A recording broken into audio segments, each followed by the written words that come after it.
అధికార ఛానళ్లకు ధన్యవాదములు. ముఖ్యంగా నేను తెలియజేయడం ఏమంటే, ఈ సమాజానికి జంతు బలి కానీ హింస ప్రేరేపించే విజ్ఞానవంతులకు కానీ నేను పంపే మెసేజ్ విన్నవించడం ఏమంటే, మనము విజ్ఞానములుగా ఉండి కూడా జంతు బలిని మనము కోరుకుంటున్నాము. రెండవది, జంతు బలిని మనము వ్యతిరేకించలేకపోతున్నాము. దీనికి కారణము ప్రజలలో చైతన్యము రాలేదు, ప్రజలలో అజ్ఞానం అనేది కూడా తొలగిపోలేదు.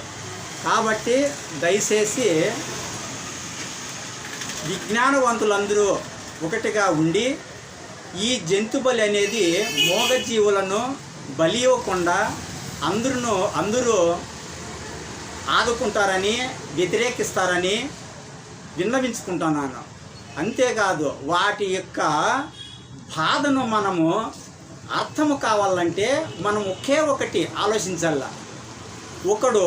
ఒక తీవ్రవాది కానీ లేదా ఒక నక్సలైట్ కానీ మనల్ని తీసుకొని పోయి ఆ అడవిలో ఇంకా కొంచెంసేపు ఒక 10 నిమిషాలు నరికేస్తాడంటే అప్పుడు మన యొక్క మనసు ఎట్లా ఉంటుందో అది మనకు వర్తించుకుంటే ఆ యొక్క మూగజీవి యొక్క బాధ ఏమిటో అనేది మనకు అర్థమవుతుంది. అట్లా మనము వర్తించుకున్నప్పుడే ఎదుటి మనిషి యొక్క బాధ, ఎదుటి మనిషి యొక్క జంతువుల బాధలు కానీ మనం అర్థం చేసుకునేకి మనకు బాగా క్షుణ్ణంగా అర్థమవుతుంది. రెండవది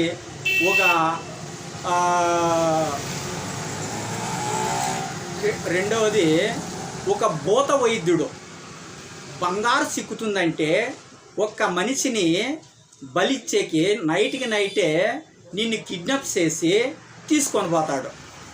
ఇతను నరికితే నాకు ఆ ధనువు సిక్కుతుందని వాడు నిన్ను నైట్ అంతా బంధించి పొద్దున్నే నిన్ను పూజలు చేసి నీకు నిమ్మకాయలు దండేసి యాపాకు దండేసి ఇంకా 10 నిమిషాల్లో నిన్ను నరికేస్తాడంటే అప్పుడు నీ మనసు ఎట్లుంటుందో ఒక తూరు ఆలోచించయ్యా. నీకు అప్పుడు నువ్వేమంటావంటే, అయ్యా నన్ను కాపాడు, నీకు ఈ ధనము చిక్కదు, ఈ దానము చిక్కదు, ఏమి చిక్కదు, ఊరికి ఇవన్నీ మూఢనమ్మకాలు, నన్ను ఇడిచిపెట్టంటే వాళ్ళు వింటారా? వాళ్ళు మూర్ఖులు కాబట్టి వినరు.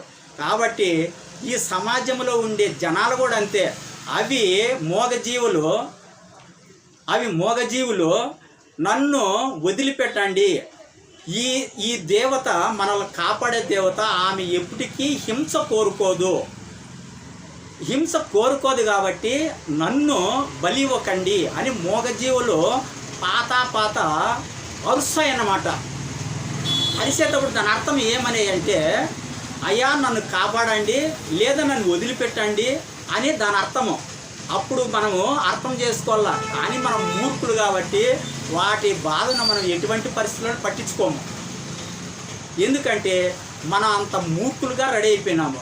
ఎక్కడ పెరిగిందయ్యా స్వామి, ఎంత చదువుకున్నా, ఎంత విజ్ఞానం పెరిగినా ఇంకా మూగజీవులను బలిచ్చుకుంటా, రాళ్ళకు బలిచ్చుకుంటా. అదేందో ఆ కాలంలో ఆయన మహానుభావుడు చెప్పిండేది, అంతటి మహానుభావుడు చెప్పినా కూడా ప్రజలు జ్ఞానవంతులు కాలేదు. ఎవరు?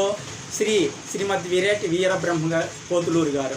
అయ్యా రాళ్ళకు బలి ఎందుకు ఇస్తారు, విజ్ఞానం పెరిగిందంటారు, రాళ్ళకు బలి వద్దండి, మూగజీవులను మనము హింసించకూడదు అని ఆ కాలంలోనే ఆ మహానుభావుడు చెప్పినాడు అన్నమాట.